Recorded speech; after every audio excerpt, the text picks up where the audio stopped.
जौन एक परीक्षा में 20% अंक प्राप्त करता है और 10 अंकों से फेल हो जाता है, उसी परीक्षा में जे 35% अंक प्राप्त करता है और न्यूनतम पास अंकों से 20 अंक अधिक थे, तो न्यूनतम पास अंक के प्रतिशत का मान ज्ञात कीजिए। देखिए जॉन है, जॉन ने 20% अंक प्राप्त किए, ठीक है, 20%, 10 अंकों से फेल हो गया, प्लस 10 और हो जाते तो इस पासिंग पॉइंट पे आ जाता हो, ये हाईएस्ट पॉइंट, ये लोवेस्ट पॉइंट, ठीक है। अब बात करते हैं जेक की। जेक ने कितने 35% अंक प्राप्त किए और न्यूनतम पास अंक से 20 अंक, यानी इस पॉइंट से कितने अंक उसके अधिक थे, 20 अंक, वो यहाँ पर आया और यहाँ पर उसके थे 35%। अब देखो इन दोनों का जो परसेंटेज के अंदर डिफरेंस है वो है 15, अंकों का जो डिफरेंस है वो 20 और 10 30, 30 की वैल्यू ये है। अब ये पूछ रहा है कि न्यूनतम पास अंक, न्यूनतम पास अंक ये या तो 20% निकाल लें अपन, 20 की वैल्यू और 10 जोड़ दें उसमें, 15 दूनी 30, 2 दूना 40 में 10 जोड़ा तो 50 नंबर आता तो उसके पास हो जाते, या फिर अपन निकाल लेते इसी जगह 35%, 35 दूना 70 में से 20 घटा दा तो भी 50 नंबर पे वो पास हो जाता। 50 पे पास हो रहा है तो 50% के अंदर कितना है, कुल कुल निकालते हैं अपन, 30/15 यही लेते हैं एक बार, कुल अंक कितने होंगे 100, 15 दूनी 30, यानी कि 200 का पेपर था,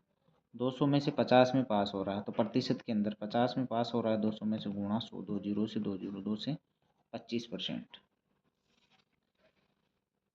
राजीव ने एक परीक्षा के अंदर 20% अंक प्राप्त किए, 25 अंकों से फेल हो गया, यदि 50% अंक प्राप्त करता पासिंग से 20 अंक अधिक मिलते। अब बात कर रहा है ये राजीव की, उसने 20% अंक प्राप्त किए यानी कि 20%, और कितने से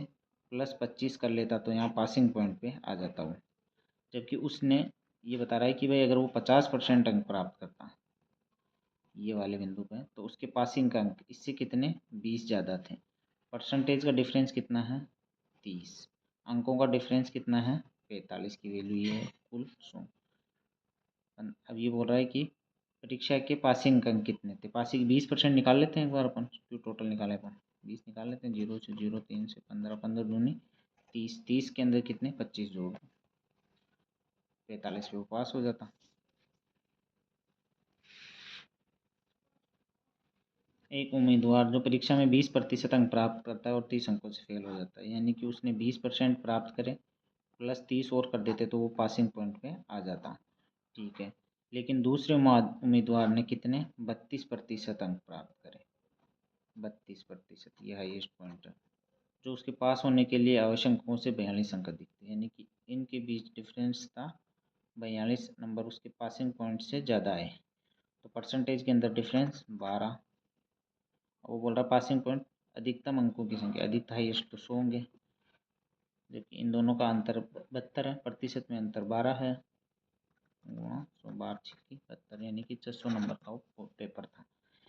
या फिर अगर ये पासिंग मार्क्स पूछे तो इसका 20% निकाल लो, 6 दूनी 12, 120 प्लस 30 जोड़ दो यानी कि 150।